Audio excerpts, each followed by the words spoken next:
Lenrod and Zulu Baraka, correspondent for Crazy Ass News Network, the only network dedicated to exposing bullshit in high and low places. This is our final episode in this series of Crazy Ass News. My topic is Bible morality and the 21st century.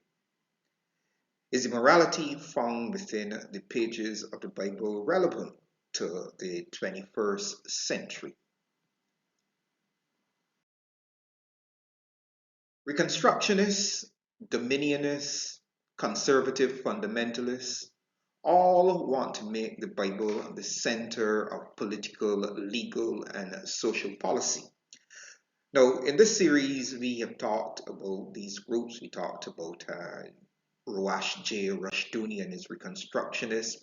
We talked about white Christian evangelicals. We talked about religious fundamentalists in the Islamic community. We talked about Jewish fundamentalists. We talked about fundamentalists in some of the other religious traditions as well. Now, if there's one common thread that holds all of these fundamentalist groups together, is the idea that they all would like to see societies conform to their vision of morality. They may differ on their concept of God. They may differ on which book society is supposed to conform to. But all religious fundamentalists, whether they be Islamic, Jewish, Christian, Sikh, Buddhists, Hindus, all religious fundamentalists would like to see their societies conform to their religious worldview.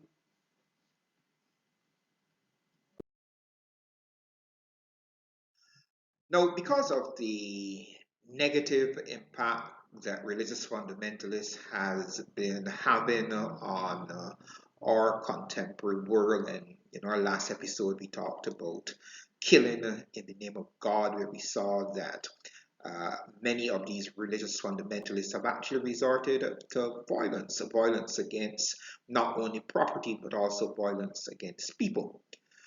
Now, secularists and atheists, and I must also add that there are a number of religious individuals who have also joined in the chorus of opposition against these religious fundamentalists. You have a group of atheists who have become known as the Four Horsemen, and these Four Horsemen are Richard Dawkins, Sam Harris, Daniel Dennett, and Christopher Hitchens. Now, at least I know three of these men have written bestsellers. Richard Dawkins wrote The God Delusion, Sam Harris wrote The End of Faith, and of course, the late Christopher Hitchens, he wrote God is Not Green.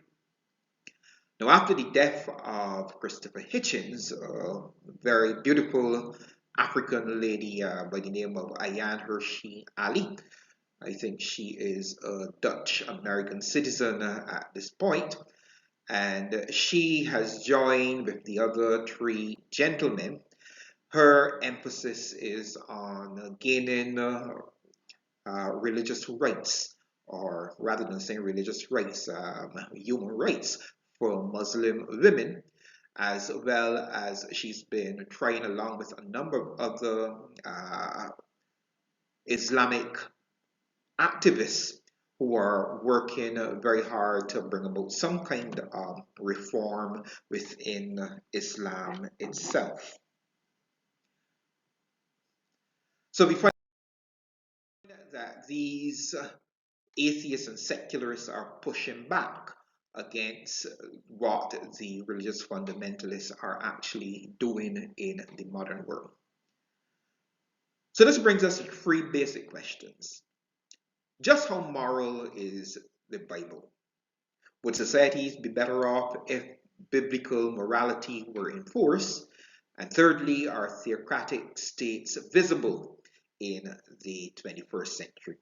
So these are a number of questions which we hope to explore in this series. So please don't go away. We will be right back.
And secularists are standing on very solid ground when they assert that liberal democracy or liberal democratic ideals are way more evolved than the morality enshrined within the Bible, especially within the Old Testament. Now, when you look at the Old Testament, you will see that there are many punitive laws which govern the moral behavior of the people in the Old Testament. And you will find that the God of the Old Testament sanctions quite a few things that we would consider to be very immoral today. For example, in our enlightened age, we view discrimination against people based on sexual preference, or discrimination based on gender, or discrimination based on race to be almost like crimes against humanity. But these things were very commonplace within the Old Testament. We find that the God of the Old Testament was rather homophobic. There were laws which said that if two men were found engaged in some intimate behavior, then the result was to be death. I rather suspect that the same thing obtained for two women who were found engaged in intimate behavior. Then, of course, if you were a married person and it was found that you were having a little outside action with someone other than your wife, this would also earn you a quick send off into the great beyond. Not only would the man be killed, but the woman would also be killed as well. There were a few caveats. If the woman was thought to have been seduced, if she cried out, she may escape. But if there was consent on the part of the woman, then both male and female were supposed to be executed. Then things like fornication, masturbation, blasphemy, witchcraft, all of these were things which would, send you to meet your maker with great haste and dispatch. And when you look at some of the things that people were killed for in the Old Testament, that would basically mean that most of us would have been in danger of being killed had we lived in Old Testament times. When you look, for example, at the sin of blasphemy, you find that many religious communities, even today, if you speak ill of the deity of the religion or of the prophet of religion, for example, of Islam, that's considered to be blasphemy. And countries that are ruled by Sharia law, anyone guilty of speaking ill of Islam or the deity of Islam would be guilty of blasphemy, and in many cases, these people may not even appear before the legal system. Uh, Anyone who is standing close by hearing a person committing an act of blasphemy is almost obligated to take matters into their own hand and to execute that person forthwith. Women also were very often accused of witchcraft, both in Old Testament and in New Testament times. And very often it was a case of women just exercising the intelligence that they were born with. And any woman who was a nonconformist very often was considered to be heretical, and to be considered heretical was to be a very dangerous thing, both in Old Testament and in New Testament times. A woman who was thought to be heretical could be executed. Not only were they accused of witchcraft, but they were also accused of heresy. In New Testament times, again, also many women who were nonconformists were accused of being witches, and many of them ended up being burnt at the stake. Framework of liberal democracies. There was a very high premium placed on the rights of the individuals. In a liberal democracy, it was felt that the individual was guaranteed certain fundamental rights, rights which could not be abridged either by church or by the state. And so we had a very strong emphasis on human rights within liberal democracies. Some of these rights included the right to life, the right to freedom from torture and inhumane treatment, the right to equal treatment before the law, the right to privacy, the right to asylum, the right to marry and have a family. This particular right is one of the most disputed rights by fundamentalists, who seem to think that only heterosexuals should be allowed the right to marry and have a family. The interesting thing is the Bible seems to say that he that findeth a wife or a husband or a partner findeth a good thing. Now, if marriage is good for heterosexuals, the question is, why would Christian fundamentalists think that marriage would not also be good for homosexuals? So, of course, the debate continues about the right. But of course, many countries seem to have settled that one, and they have allocated the right for LGBTQ members of that community also to enjoy the right and privilege of marriage, as well as to establish family units for themselves. Then, of course, there's the freedom of thought, religion, opinion, and expression, the right to work, the right to an education, and the right to social services. So these were all rights that were very often enshrined within the constitutions within liberal democracies. Now, minorities are protected from majorities and other powerful minorities, and this is very important. Now, under a majoritarian democracy, the majority would be able, technically speaking, to ride roughshod over minorities. But when you have a constitutional republic, which is guided by a constitution, there's certain rights which are enshrined within the Constitution, and then these rights are applied to minorities as well as to majorities. So a majority then is not able to overturn the rights of minorities simply by means of a majority vote. Another very good thing about liberal democracies is the whole idea that the rights of those we disagree with must also be respected. For example, just because you disagree with, let's say, white supremacists, this does not mean that white supremacists should not be allowed to have their say. Of course, there are certain limits to free speech. The classical example is crying fire in a crowded room where there is no fire. That's an abuse of free speech. But under normal circumstances, even people who say things that you disagree with should be allowed to have their say.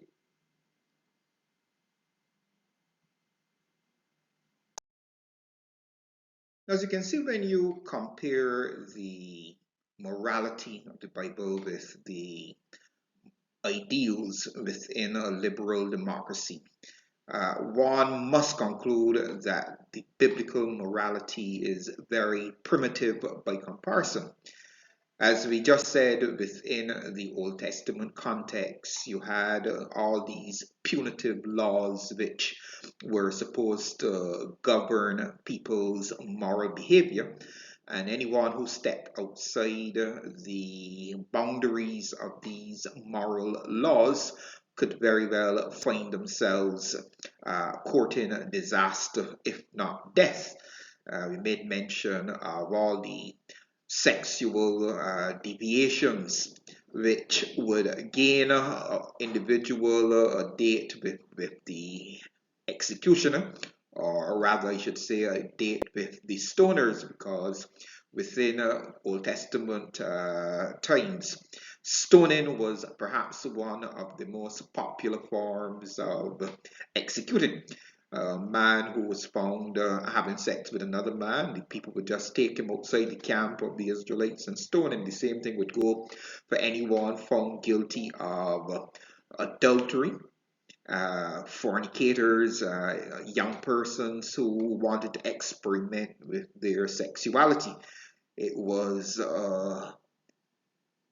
practice among the Jews, where if a father found that his daughter had violated any of the rules pertaining to sexuality, it was quite permissible for fathers or other members of the family to execute daughters, especially who were involved in any form of promiscuity.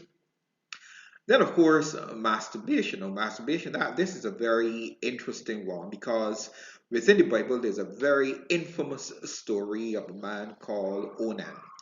Now, Onan was killed by God, and he was killed by God for a very interesting reason. Now, apparently, in Bible times, if a man died and he did not have any children, the man's brother was supposed to take the man's wife and have sex with her, impregnate her, and the child would then be the child of the dead brother. And this was a way of carrying on or perpetuating the name of the brother who may have died without having any offspring. Now, in the case of Onan, Onan's brother died, and the brother's widow, he was supposed to, as the Bible says, raise up seed for his dead brother. Now, apparently, Onan liked the first part of the process. He liked the physicality, the intimacy of the process, but he did not care too much for the impregnation part. And so Mr. Onan used to practice a bit of coitus interruptus. Well, that did not go down too well with the God of the Old Testament. And the Bible says that God killed Onan simply because Onan would not raise up seed for his brethren. By the way, the story of Onan is also one of the bases upon which the Catholic Church objects to the whole idea of contraceptives. Then another very backward practice was the practice of executing people for blasphemy. If a person spoke a word against the deity of the Old Testament, that person could be executed, and in most cases was executed by the religious authorities. Now, in contemporary terms, we find that there are still people who believe that blasphemy is a capital offense. And as I said earlier, in some countries where you have uh, things like Sharia law in place, a person who commits an act of blasphemy can be executed on the spot by those who actually witness the act of blasphemy. So, as we can see, the morality of the Bible compared to the morality of a liberal democracy is extremely primitive. Now, because of the heinous quality or qualities found in the God of the Old Testament, we find that there's a lot of caricature among secularists and atheists of the God of the Old Testament.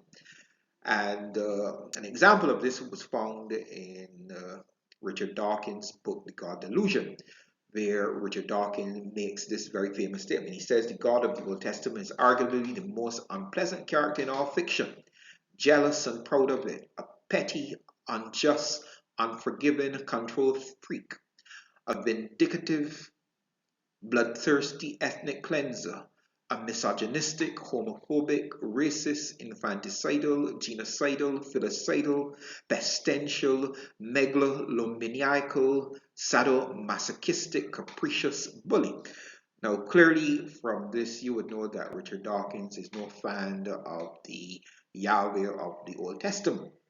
And the interesting thing is that every single one of these descriptive words that Dawkins used, Dawkins did not pull these out of his behind. Dawkins went to the Bible and he found instances to support every single accusation he makes there against the God of the Old Testament. And the interesting thing is that many Christians will tell you, yes, God is all of this, but then again, he's God. He therefore has the right to be whatever he wants to be and to do exactly what he wants to do. Something which, of course, many thinking people reject as being totally and outrightly insane.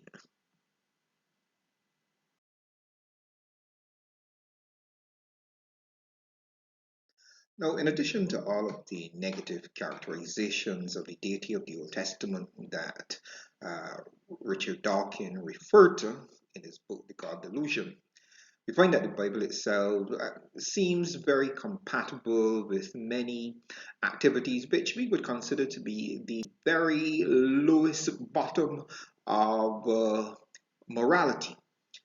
Take, for example, within the Old Testament, we find the Jewish nation engaging in some very bitter genocide against the Canaanites. And it's interesting that most fundamentalists will read the story of Joshua and the incident in Jericho and the many wars of conquest. And they will look at the commands that were given to the Jews to literally wipe out all of the different Canaanite groups. And they will see absolutely nothing wrong with that.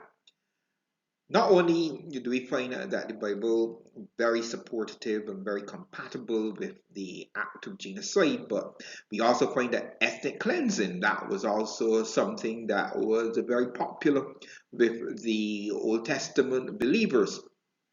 And of course, we know that when they entered the land of Canaan, the land was already occupied.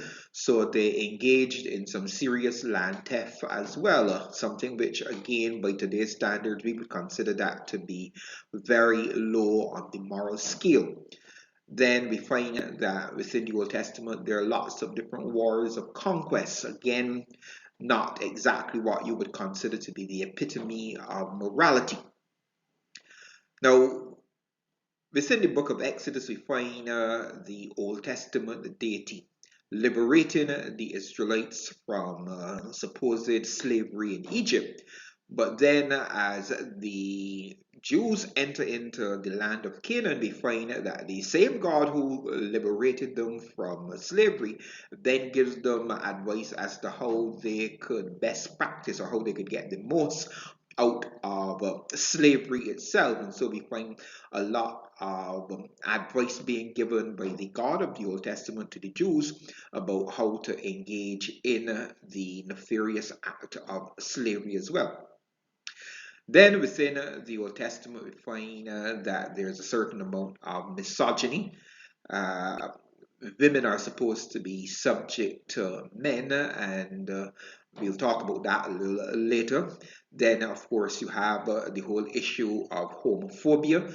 The God of the Old Testament seemed to have been very homophobic, as well as the people who were called the chosen people, again, also very homophobic, as they followed the various laws, religious laws that were laid down by Yahweh. Then, of course, we find that there were numerous violations of human rights. The only rights that seemed to take preeminence was the rights of the deity of the Jewish people. Uh, his will took preeminence over the individual will. And so, what was important wasn't so much the right of the individual, but the right of the individual to follow that which was commanded by the God of the Old Testament. Society controlled by biblical morality look like? Well, some of the individuals we studied earlier, the Reconstructionists and the Dominionists and Christian fundamentalists, give us a pretty good idea of what kind of society they would want to build around their religious views. To begin with, the law of the land would be based on Old Testament law. In other words, the Ten Commandments and all of the laws that are found in the Torah, they would become the legal documents which the society would basically be built around what was written within the Ten Commandments and all the various different laws that were prescribed in the Torah. And of course, this would mean that what we today would consider as sin, or what Christians would consider as sin, which would be deviation from the laws of God and of the Bible, would be treated as criminal offenses, because that would be the law of the land. So we would find that the death penalty would be enforced for breaking religious laws. So all of the things that we made mention of: homosexuality, adultery, fornication, witchcraft, blasphemy, all of these things which were religious in nature, these things would become capital offenses. And of course, those who practice any of these offenses would be, no doubt, sent on to the great beyond. Then, of course, there's the issue of Sunday observance. Religious fundamentalists, Christian religious fundamentalists, would like to see Sunday declared legally as a day of rest, where businesses would have to close. People would be forced to rest from their works as described in the Jewish law. Now, the interesting thing is that if you study carefully the Jewish law, you would see that the Jewish law requires the observance of what the Jews call Shabbat. Now, Shabbat is or falls on what we call Saturday. But for some curious reason, Christian fundamentalists believe that Sunday is the day that ought to be observed as the Sabbath. And this, no doubt, would be the day that they would try to enforce on the rest of the secular society. I said a little earlier that I would get back to the issue of women. Now, within the Old Testament, there is the idea that because of primacy, or because of the fact that Adam was created before Eve, that somehow gave him the right to be the head of Eve. And coupled with the fact that Adam was created first was also the notion that it was Eve who was deceived by the serpent, and she in turn caused Adam to fall. And because of her role in the fall of man, we find that in the book of Genesis, We hear that the woman would be subject to the man. Her desire would be toward the man, and he would rule over her. And so that idea of male supremacy or male dominance over the female is very much rooted in the story of Genesis, the fall, and the story of Adam and Eve. And even today, we find in evangelical circles that women still are expected to be subject to their menfolk. They're still expected to play a secondary role to the men, a supportive role. And there are some traditions which actually exclude women from any significant leadership roles within the religious community. So we see that misogyny is very steeped in biblical culture, and that is one of the features we would expect to see in a society controlled by biblical morality. Then, of course, there's the issue of interracial marriage. Now, I always used to wonder why it is that white supremacists were so adamant that black people and white people should not marry. And when you go back in history, you'll find that many laws were passed to prevent interracial marriage among black and white. And I used to find that to be a very curious thing. So I did some research to figure out why it is that this was such a big issue for many Caucasians, especially those in the more extreme wings of white supremacy.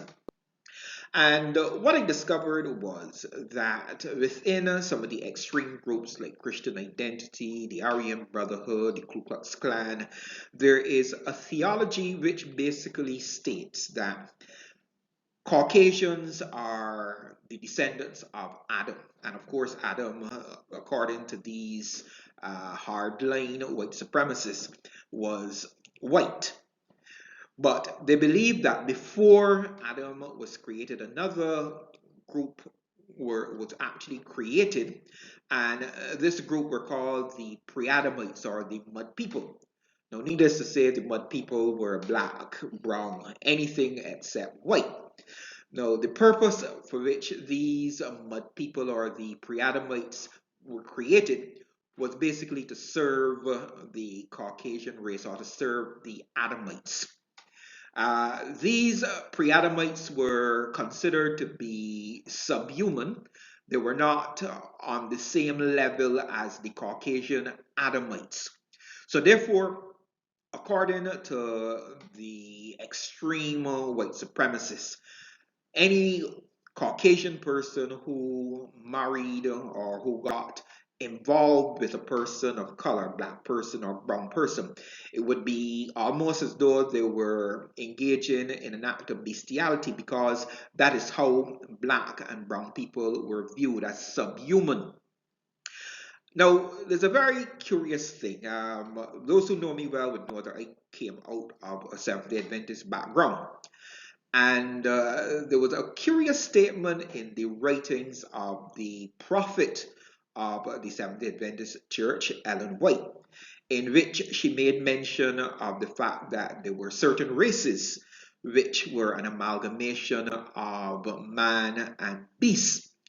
Now, even though she did not subscribe to the whole idea of the pre-Adamites and the subhuman group that were developed before the race of Adam, we still find that within the writings of Ellen White makes it very clear that there are some races which are a mixture of human and animal, which kind of borders that white supremacists thought about the pre-Adamites and they being subhuman and they being black. So we find that the whole idea of racism seems to be very deeply rooted in the biblical narrative. So one can almost expect that in a society controlled by biblical morality, that you may see efforts being made to discourage interracial marriage or intimate relations between whites and blacks. Then, of course, in such a society, there would be no separation of church and state. The church and state would be in bed together, and as happened during the Dark Ages, the church would obviously seek to control the church. The church would seek to control the state. The woman would ride the beast, as the book of Revelation makes mention of. And then, of course, we know that all of the headway that has been made by the LGBTQ community over the years, all of the struggle, all of the advances that they have made, marriage, all of the different rights that they would have been able to achieve through their agitation, all of that would be reversed. So that is what we could expect from a society controlled by biblical morality. So, to all intents and purposes, if we were to allow religious fundamentalists to gain the upper hand and to impose their will on the secular society, we would see a reversal right back to the Dark Age, where religion ran roughshod over the secular state and over the general populations.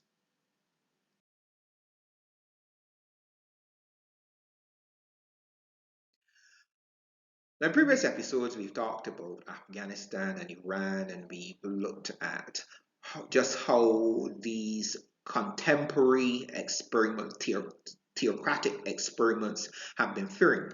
Now, we know full well that the West has been imposing a significant amount of pressure on both Afghanistan and Iran.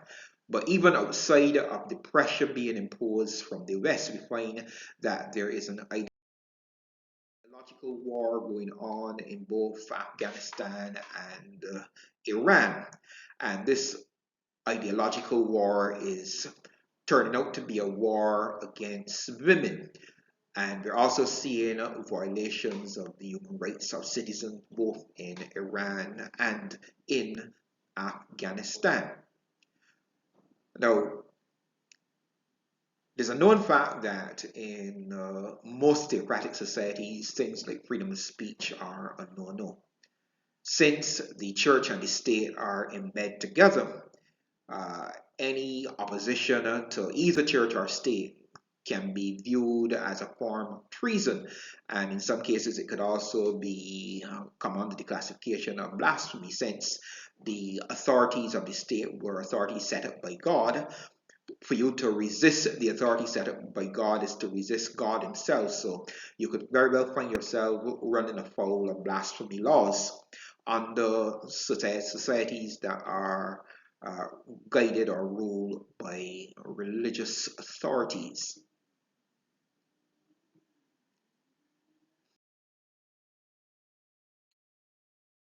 In closing, it was interesting to read recently and to watch on international news some of the challenges that the Taliban in Afghanistan were having in terms of actually ruling over the society. Many of them were saying that life was much simpler when they were actually in the hills fighting against the imperialists.